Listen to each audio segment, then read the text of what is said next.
votre nom? Figaro. Profession? Valet de chambre pour son excellence le comte Almaviva. Né le. Inconnu. Qu'est-ce que ça veut dire? Je suis un enfant perdu. Votre âge approximatif? Aucune idée. Mais ce n'est pas possible! Vous devez bien vous souvenir de quelques dates importantes de votre vie qui vous permettra de déterminer votre âge! 19 pieds sur 26!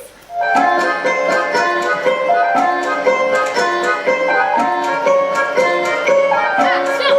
Figaro! Voilà mon petit chapeau, le trouves-tu mieux ainsi? Sans comparaison, ma charmante. Oh, que ce joli bouquet virginal élevé sur la tête d'une belle fille et tout, le matin des noces, à l'œil amoureux d'un époux.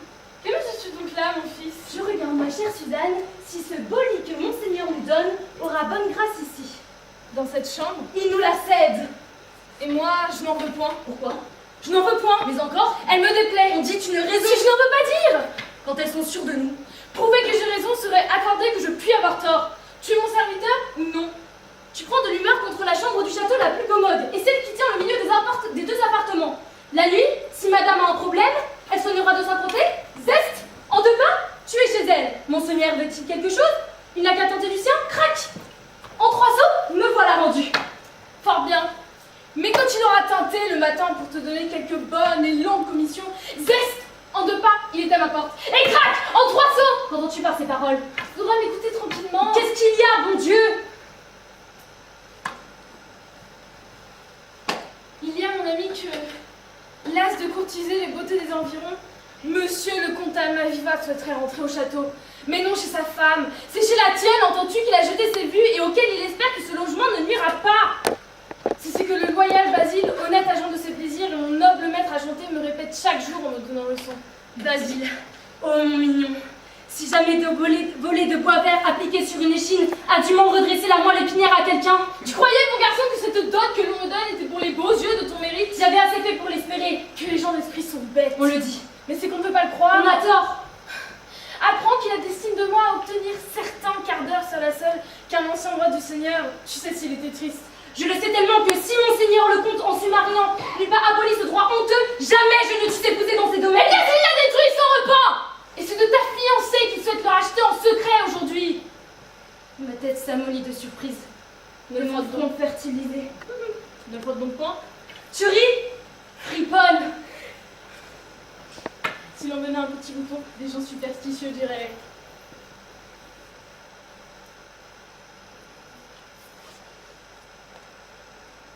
De l'intrigue et de l'argent. Te voilà dans ta sphère. Wow. Si je devais définir mon âge par rapport aux événements importants de ma vie, je dirais que j'ai à peu près 300 ans, tellement j'ai d'événements derrière moi. Écoute, les tziganes m'enlèvent avant même que je ne connaisse mes parents. Je leur échappe pour ne pas devenir un vagabond. Ensuite, vaille que vaille, je m'efforce d'obtenir un bon et honnête métier. Mais les portes sont fermées, les accès bloqués. J'avais faim, j'avais des dettes.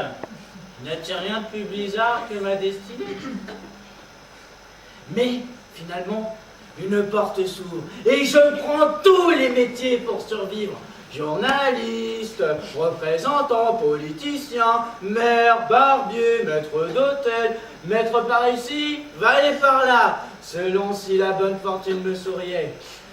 Ambitieux par vanité, travailleur par nécessité, mais de nature paresseuse et avec délice, orateur aux grandes occasions. Et vous savez quoi? L'illusion finit par se briser. Et j'ai fini par me marier. Ça suffit maintenant! Il a bu! Oui. Je me rends bien compte! Cela faisait 24 heures que je n'avais pas mangé. Ni le comte, ni ma femme, ni même la comtesse n'avaient justifié à sa juste valeur le goût de l'agneau que nous avions. Je l'ai donc liquidé avant l'arrestation imminente. Véritable bouffon. Le nom de votre femme? C'était la dame de chambre de la comtesse. Ah, Ça faisait 6 ans qu'on était mariés, vous savez. ça ne me regarde pas.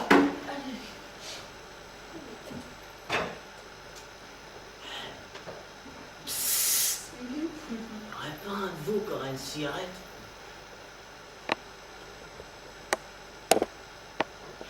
Force de fumer. Ce n'est pas un bouffon. Tu me fais bien rire. Merci, mon général. Chez toi, tout est vraiment au-dessus-dessous comme il est dit dans le journal? Oh, ils brûlent un peu partout, ils assassinent les maîtres à tour de bras, rien de plus, quoi. Un acte démographique. Vous avez donc flirté avec la Révolution? Flirter? Moi? Jamais! Vous savez, j'ai été le premier valet à dire ces 4 vérités à son maître.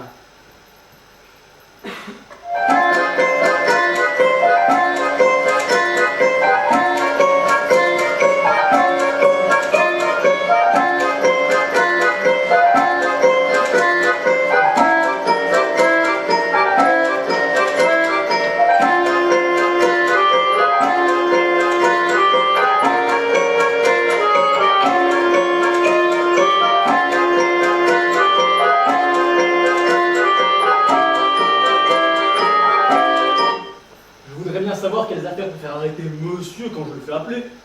Je m'étais salie sur ses couches en tombant. Je me changeais. Et faut-il une heure? Il faut le temps. Les valets ici sont bien plus loin à s'habiller que les maîtres. C'est qu'ils n'ont point de valet pour les y aider. J'avais quelques envies de t'emmener à Londres. Courrier de dépêche. Mais toute réflexion faite. Monseigneur a changé d'avis. Premièrement, tu ne sais pas l'anglais. Je sais goddamn. Eh bien, Je dis que je sais goddamn. n'entends pas. Diable. C'est une belle langue que l'anglais. Il en faut peu. Pour aller loin. Avec goddamn en Angleterre, on ne manque de rien, nulle part. Tenez. Voulez-vous tâter d'un bon poulet gras? Entrez dans une taverne et faites seulement ce geste au garçon. Goddamn. Je vous apporte un pied de bœuf salé sans pain, c'est admirable. Aimez-vous avoir un coup d'excellent bourgogne ou de claret? Et donc celui-ci. Goddamn! Je vous sers un pot de bière, la mousse au bord en bel étain, quelle satisfaction! Rencontrez-vous une de ces jolies personnes qui vont trop en menu, les yeux baissés, coude en arrière et tortillant un peu des hanches? Ah, goddamn!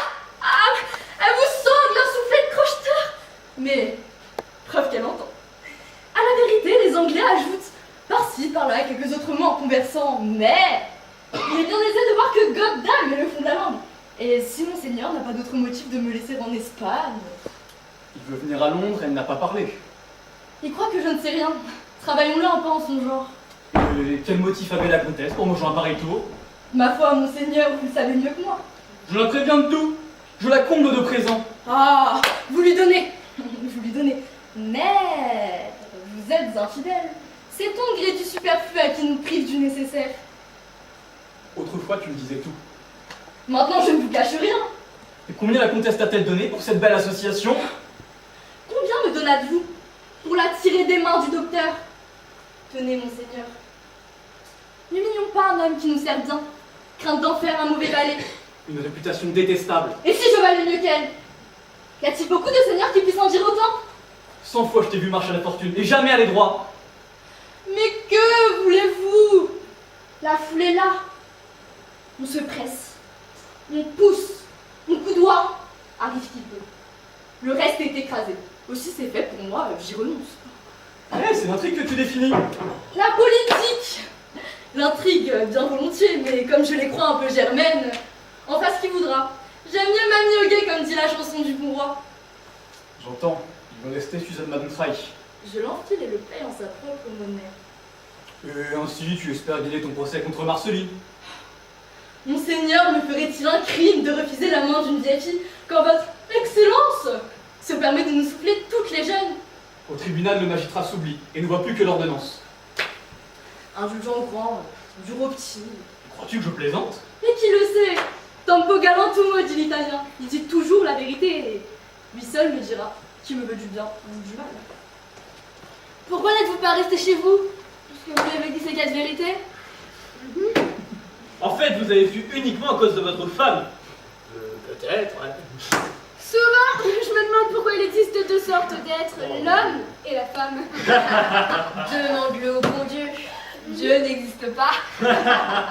Dites-moi, je pourrais voir ma femme? Absolument!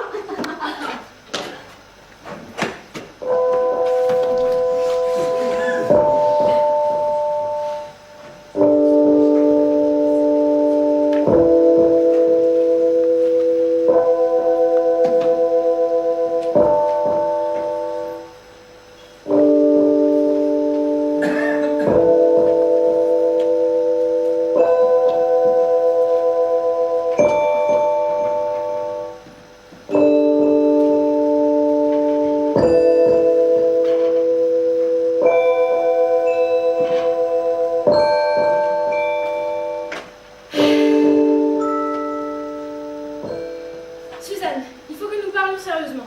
Il en est grand temps. Depuis 9 mois que nous avons repris ce salon, mon savoir-faire a drainé chez nous tous les notables du coin qui, du pasteur à la sage-femme, se font raser, coiffer, friser, manucurer. J'ai même introduit la pédicurie, etc. Le plus difficile n'est pas de conquérir la clientèle, mais de savoir ne pas la perdre. Ce qui ne tient pas seulement à l'art de raser et coiffer, mais certaines astuces psychologico-diplomatiques. Se pencher humainement sur la clientèle, s'intéresser à ses problèmes, se ranger à son jugement, flatter sa vanité, partager ses soucis, rire quand elle rit, pleurer quand elle pleure. C'est ça ta liberté? Ne l'embrouille pas, s'il te plaît, laisse-moi finir. Être hypocrite n'est pas la moindre manifestation de ma liberté. Il faut l'être. Si nous nous retrouverons un jour dans le caniveau, tu ne te rends pas compte combien c'est sérieux. Au gymnase, l'autre jour, pendant le bal, tu as failli vexer la femme du maire. Elle parlait sans arrêt de sa hernie. C'était insupportable. Hernie par-ci, hernie par-là, tu dois le supporter. Tu as une responsabilité et il est évidemment de ton devoir d'aller demain soir à la soirée théâtrale de l'association humanitaire. La femme du pâtissier, c'est du gâteau pour nous. Il faut que tu ailles regarder sa vie, Irma. Je préfère rester à la maison et lire un roman. Tu ne dois pas lire de roman, tu dois aller regarder Irma. La fille la plus hideuse de la terre. Une bigleuse, un avorton à tête citrouille. Bigleuse par-ci, bigleuse par-là. Tu dois la trouver mignonne, cette naine. Tu dois applaudir à t'en faire rougir les mains. Non mais, Je déteste ces petits bourgeois. ce sont ces petits bourgeois qui nous font vivre, que tu les aimes, que tu les détestes. S'ils n'en pestaient pas tant quand ils s'amassent. L'époque est morte. Nous étions entourés de maîtres à l'existence parfumée, mortes et enterrées. Ne fais pas semblant. Toi aussi, t'as la nostalgie du passé.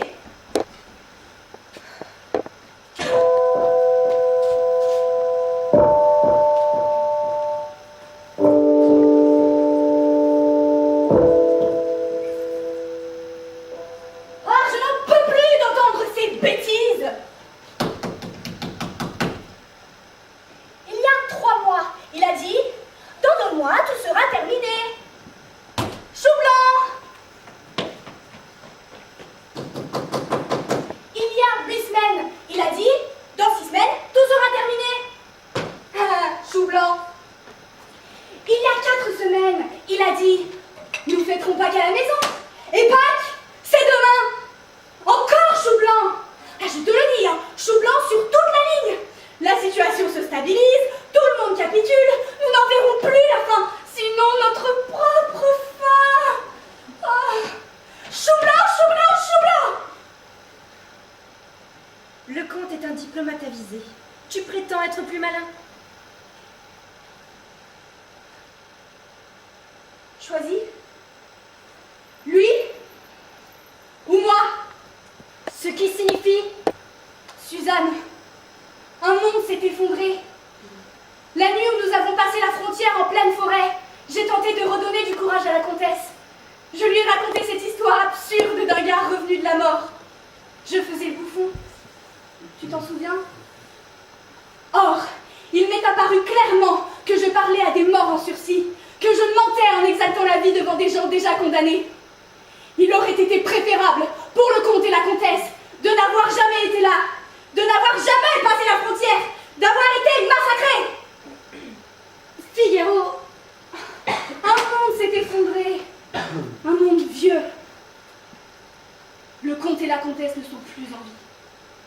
Seulement, ils ne le savent pas encore. Dans leur lit de grands hôtels, ils sont comme mis en bière. Les croque-morts, ils les prennent pour des portiers. Les fossoyeurs pour des maîtres d'hôtel. Le prêtre pour un masseur. Ils changent de linge tous les jours, c'est toujours un linceul. Ils se parfument, c'est toujours l'odeur des fleurs qui se fanent sur une tombe. En avant pour la taupe, Suzanne! Tu es partante? Pas moi! L'odeur, les plombs, les ananas fraîches qui passées. J'en ai fini avec ça. L'heure est à la réalité d'aujourd'hui et de demain. Je vais crever dans ce trou.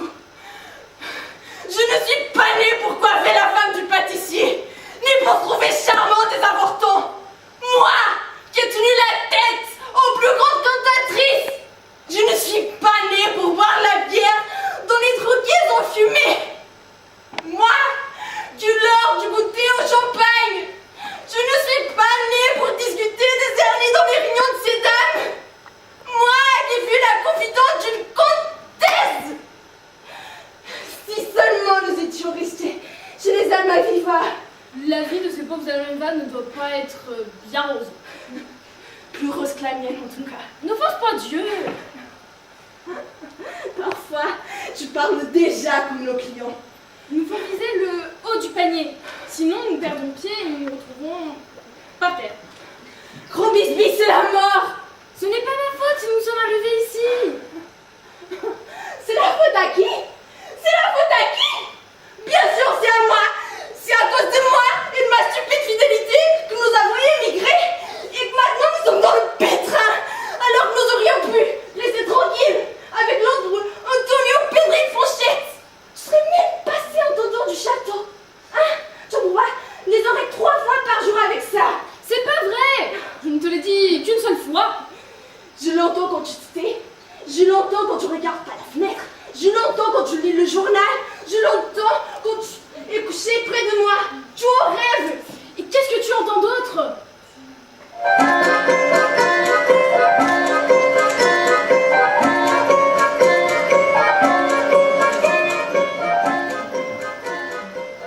Aucune des choses que tu avais disposées que nous attendions, mon ami, n'est pourtant arrivée. Le hasard a fait que nous tous, ma chère. Ainsi va le monde. On travaille, on projette, on arrange d'un côté. La fortune accomplie de l'autre. Et depuis l'affamé conquérant qui voulait avaler la terre, jusqu'au paisible aveugle avec son chien, tous sont les jouets de sa fortune.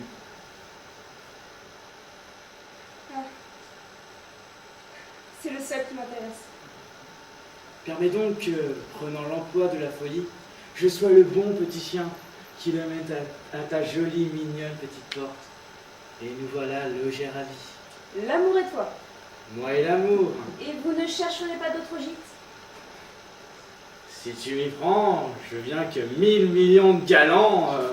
Tu vas exagérer, dis ta bonne vérité. La vérité la plus vraie. En a-t-on plusieurs?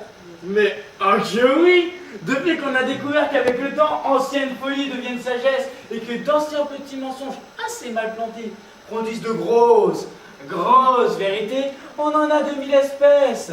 Celles qu'on sait sans oser les divulguer, car toute vérité n'est pas bonne à dire, et celles qu'on croit sans oser les dire, car toute vérité n'est pas bonne à dire. Et les serments passionnés, les menaces des mères, les protestations des buveurs, les protestations des gens en place, le dernier mot des marchands, tout cela ne finit pas. Il n'y a que mon amour pour Susan qui soit vérité de bonne loi. J'aime ta joie parce qu'elle est folle. Elle annonce que tu es heureux. Parlons du rendez-vous du comte. Ou plutôt, n'en parlons jamais. Tu ne veux donc, Il a failli me coûter Susan. tu ne veux donc plus qu'il ait lieu. Votre parole demeure sur ce point. Qu'il s'y morfonde, et c'est sa punition. Il m'en a plus coûté de l'accorder que j'ai de peine à l'euro. Il n'en sera plus question. La bonne vérité? Mais que ça ne colle plus entre nous, Figaro. Comment ça? Avant-hier, je t'ai menti. Je n'attends pas d'enfant de toi. Comment? Pas d'enfant? J'ai dit ça comme ça. Pour que tu aies enfin pitié de moi. Ce n'était qu'une mystification. Une mystification? Ta femme voulait te mystifier. Pour qu'enfin tu la fasses mère. À présent, c'est terminé. L'homme avec qui elle va avoir un enfant n'habite pas à Grand Bisbee. Je t'en prie! Tu sais, cette nuit, j'ai fait un rêve. Son ombre était immense, 3 fois comme le mot, je l'ai parfaitement reconnu. Et c'était mon grand ami. Comment s'appelle-t-il? Il est mort. Qui était-ce? Il s'appelait Figaro.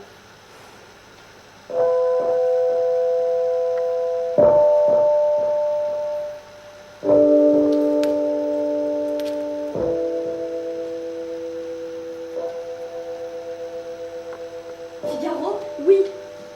Mon Figaro était confiant dans l'amour, même quand l'orage menaçait.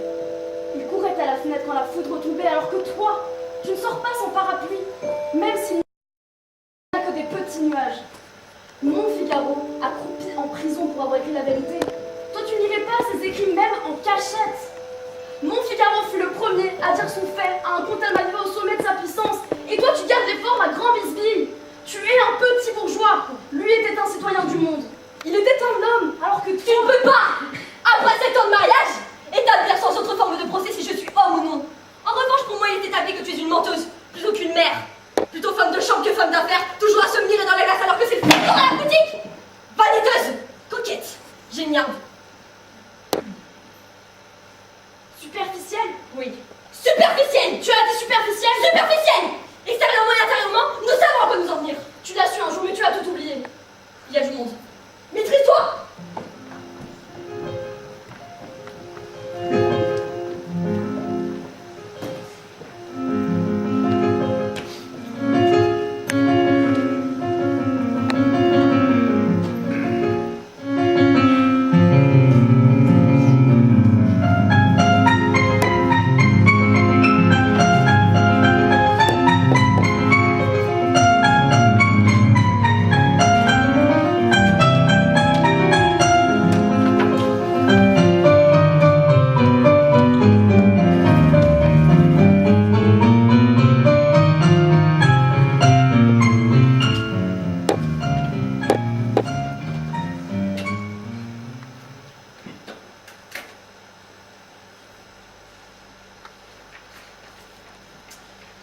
Permettez que je me présente.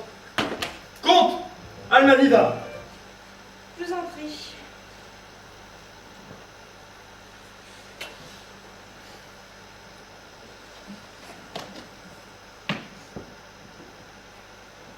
C'est à quel sujet?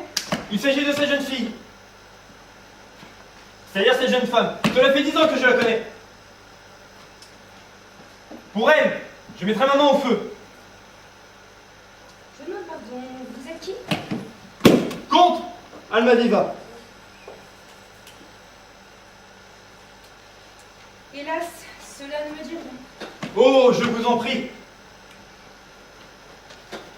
Je me suis habitué à ne plus être rien pour personne. Bref! Autrefois, je fus un homme riche, et cette jeune femme était la femme de chambre de mon épouse. Elle a immigré avec nous. Mais nous avons dû nous séparer. Après, elle a voulu nous retrouver. Mais nous habitions déjà ailleurs. Il t'a fallu nous chercher longtemps, n'est-ce pas? Oui. Moi, évidemment. Nous n'avons plus les moyens d'entretenir de femmes de chambre. C'est grâce à d'anciennes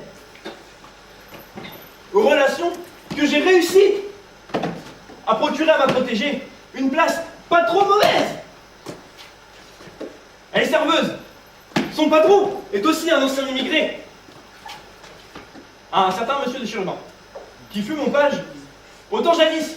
Eh bien, puisque votre protégé a trouvé du travail, tout est pour le mieux.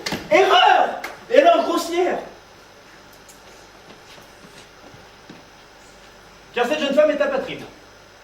Et il lui faut un permis de travail. Ah, je connais la chanson.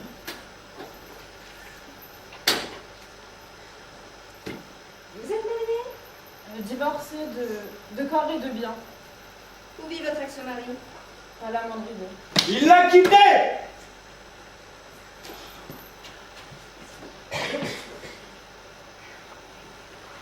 Que fait-il comme métier, votre mari? Ce qu'il fait en ce moment, je n'en sais rien. Il a fait tous les métiers, vous savez. Il a été mon valet de chambre, sauf. Lorsque nous nous sommes séparés, il était coiffeur à Grande Bisbille, mais peu après notre séparation, il a mis son salon en vente. Les Grands Bisbillois ne voulaient plus avoir affaire à lui. Pourquoi? On ne peut pas tenir chez eux quand on est divorcé et étranger.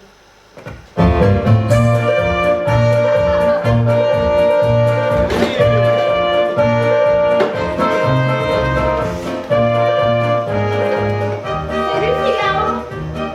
Tu me l'as raté ma coupe aujourd'hui. Pas possible. Pas possible. Voilà ce que c'est quand on a l'esprit ailleurs. Je vais bien vous entendu, vous la réparez votre coupe, monsieur Basile. On peut tout réparer. Même les pires accros dans un ménage, tout sauf une coupe ratée. Vous n'avez pas pris une pouce? Oh oh! Hé hé!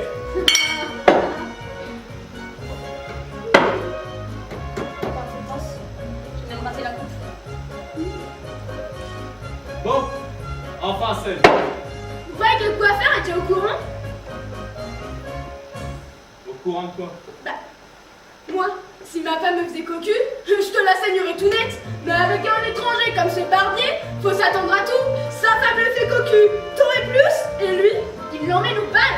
Il tient à garder les formes. Les formes, tu parles. Ces gens-là n'ont aucun sens de l'honneur. S'il la saignait, sa sœur Suzanne, que ne diriez-vous pas?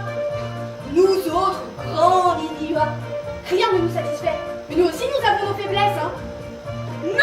Nous pouvons nous le permettre. Mais un étranger comme ce barbier doit être sur ses gardes s'il veut faire ses choux chez nous. Je n'arrête pas de le dire! C'est de la faute de ces seigneurs, les femmes! Elles nous mettent au monde et nous font passer dans l'autre!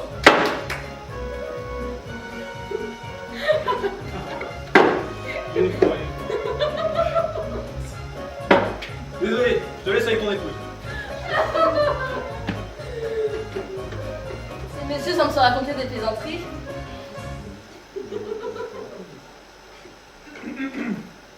Tiens, mon épouse! Le voilà, mon adorable mari.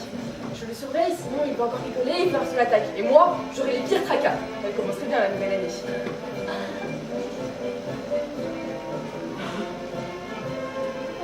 Ils ont l'air de bien rigoler. C'est mon mari qui raconte là. Il ne sait qu'une plaisanterie qu'il raconte depuis des lustres. Personne ne rit pas.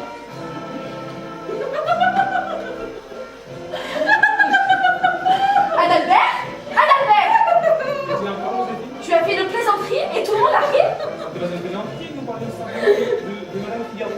Hier soir, elle l'a fait coquer, son cher Figaro. Comment? Au cinéma. C'est impossible. Et si je le dis? Je ne vois pas pourquoi ça serait pas possible. Moi, ça ne me surprend pas du tout. Je m'attends à tout avec cette pain bêche. Elle a le vice chevillé au corps. Avec qui est-ce qu'elle a fait cocu? Avec les gardes forestiers. Avec ce fringant gaillard. Quelle honte! Elle l'a séduit, cette sans-gêne. Elle n'a pas dû faire tant d'efforts que ça pour le séduire. Vous semblez mal connaître les femmes, professeur. Je connais très bien ce garde forestier. Et je sais qu'il se comporte à l'égard des femmes avec beaucoup de goût. Un être humble, distingué, d'excellente famille. Ça fait longtemps que je le dis. Nous n'aurions jamais dû laisser venir ces immigrés. Il faut que miner notre moralité. Très juste. Lui, ça va encore, mais elle, une véritable infection. Lui non plus, il vaut rien. Il a complètement raté la coupe de mes cheveux. Monsieur le pâtissier, c'est vous que je cherchais. Vous affirmez qu'hier, ma femme a fait cocu? Évidemment qu'il l'a affirmé. Vous, je vous ai prié de donner une fait d'affaires qui ne vous concerne ni d'Ève ni d'Adam. Mon mari n'a jamais rien affirmé du tout. Oh, vraiment. Ni hier, ni aujourd'hui, ni demain. Compris? Et si vous lui parlez sur ce ton, vous allez l'énerver et il la fera ce mental. Vous pourrez être un très jeune clientèle. Mais je m'en fiche! Ma femme a été attaquée dans son honneur? J'exige réparation! Vous exigez. Vous n'avez rien à exiger du tout. Immigré à la banque. Estimez-vous heureux pour vous faire l'hospitalité et que vous puissiez rater la coupe de nos cheveux. Très étranger de mes deux. Si nous n'avions pas été été là, vous auriez crevé. Très juste et impertinent par le marché. Partons, l'instit. Je ne suis pas votre instit, mais professeur. Compris? Tiens, Adalbert. L'instit, il me paiera. Quant à vous, c'est uniquement parce que vous n'avez aucune concurrence que vous pouvez vous permettre de prendre parti pour ces étrangers. Vous méritez tous vos étienne, la grande bisbille. Monsieur Figaro, je connais ces gens. Ils sont mauvais. Vous devez faire confiance à votre femme. Elle vous aime, vous savez. Mais vous devez changer votre comportement. Qu'est-ce qu'il a, mon comportement? Vous faites fausse route. Elle vous aime beaucoup. Il vous aide financièrement? Non, Vous avez des enfants? Dieu merci. Je vous comprends.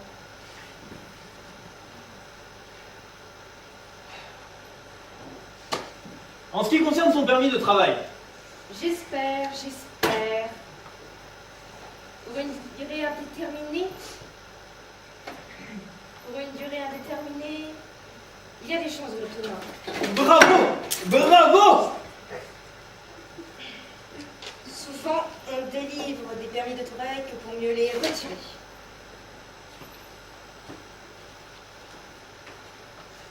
Remplissez ce formulaire consciencieusement.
Suzanne,